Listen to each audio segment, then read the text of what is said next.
Os adultos escolhidos para viver eram rapidamente submetidos a um processo. As roupas eram retiradas, as cabeças raspadas e em seguida eram numerados. Depois de ficar 2 dias lá, éramos tatuados nos braços. Você pode ver? Aquilo já era muito imoral. Nós nos sentíamos como se fôssemos bandidos. Basta alguém raspar a cabeça de um homem e imediatamente ele não é ninguém.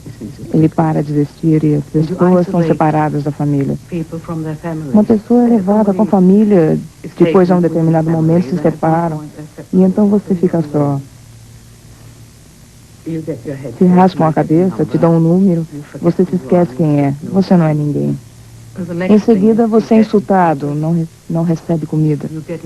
Ou só para manter o nível de subsistência, então você tem fome, tem frio, é obrigado a ficar horas de pé para ser contado. Provavelmente terá disenteria. Você não tem permissão de sair para se aliviar e o resultado final é que você vira um animal, ou pior que isso. E ver isso acontecer com pessoas que começaram como seres humanos perfeitamente normais. E é um processo que funciona muito rápido. Quer dizer, isso podia ser feito com qualquer pessoa aqui em pouco tempo, despojar as pessoas de sua dignidade humana e conseguir animais. E depois é fácil destruir esses animais. Não tem mais nada a ver com seres humanos.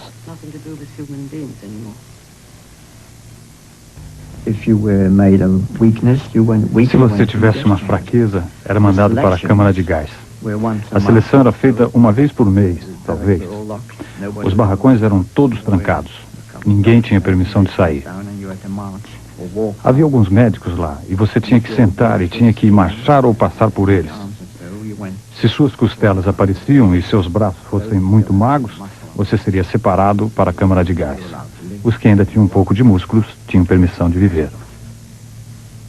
But there were sometimes guards who so clearly Havia guardas que evidentemente gostavam do que estavam fazendo e de tal forma se dedicavam a isso com tanto entusiasmo que se tornavam uma ameaça insuportável.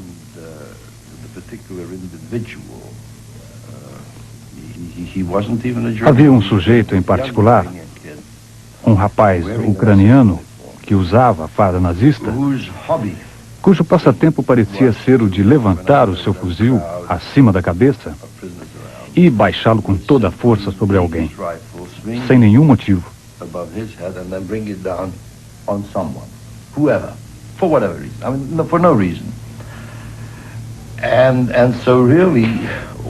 Realmente todos nós corríamos esse risco insuportável.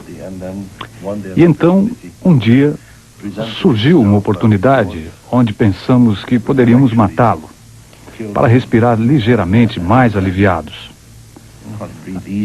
Assim foi feito.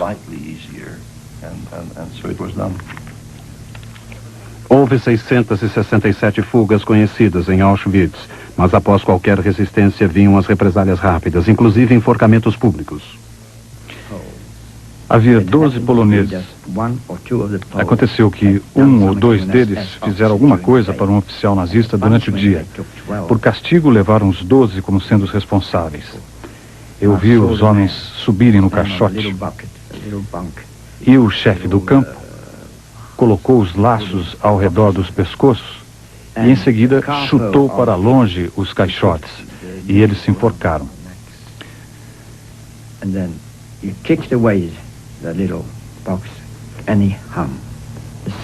O segundo via o que estava acontecendo e em seguida era a sua vez de se enforcar. Aí vinha o terceiro e assim por diante. Alguns não morreram depressa. As suas línguas saíam da boca porque o nó do laço não estava colocado certo. O corpo se virava e se contorcia. Nunca me esquecerei. Quando todos estavam mortos, cortavam as cordas e eles foram levados num carrinho de mão. Em seguida disseram, agora todos para dentro dos barracões. Entramos em fila para a nossa sopa. Tínhamos que esquecer aquilo. Acontecia de tudo. Desde ficar horas de pé, o tempo todo em cima de maçãs, ou simplesmente ficar ali de pé para o que os alemães chamavam de Zental. Essa era uma experiência apavorante. As pessoas eram separadas por contagem, até 10. O 10º dava um passo à frente, quem quer que fosse ele, e era executado. Eu passei por 2 desses centalings, em lugares diferentes. E você começa a pensar na sorte de ter sido 9 ou 8 e não 10. Este era um castigo em massa, uma repressão muito poderosa.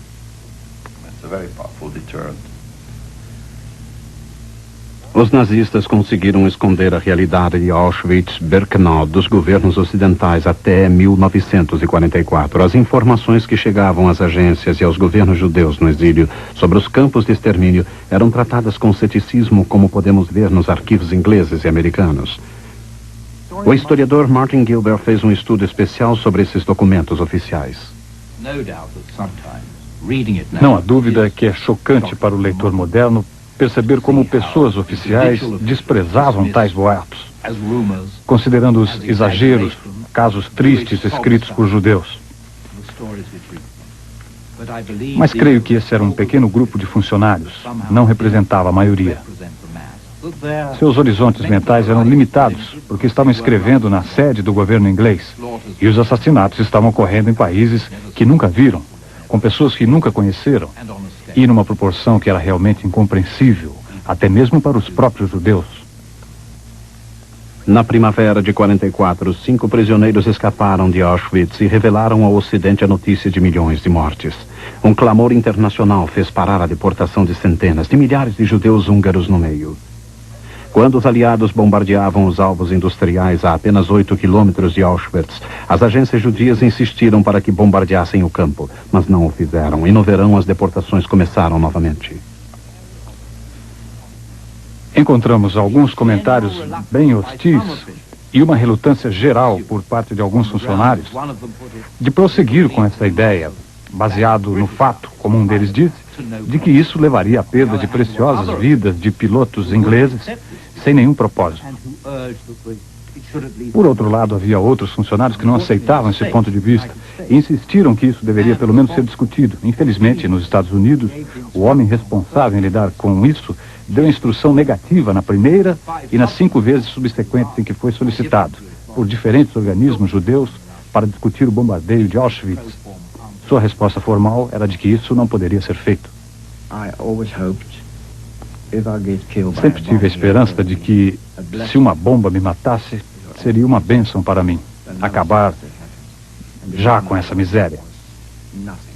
Mas isso jamais aconteceu. E o bombardeio que foi feito não foi importante realmente. Não vi nenhum edifício cair. Não vi nenhuma estrada de ferro ser bombardeada. Portanto, não entendo por que o bombardeio era feito. Não houve nenhum estrago, como em Roterdã ou no bombardeio de Londres. E aquilo foi uma decepção para mim.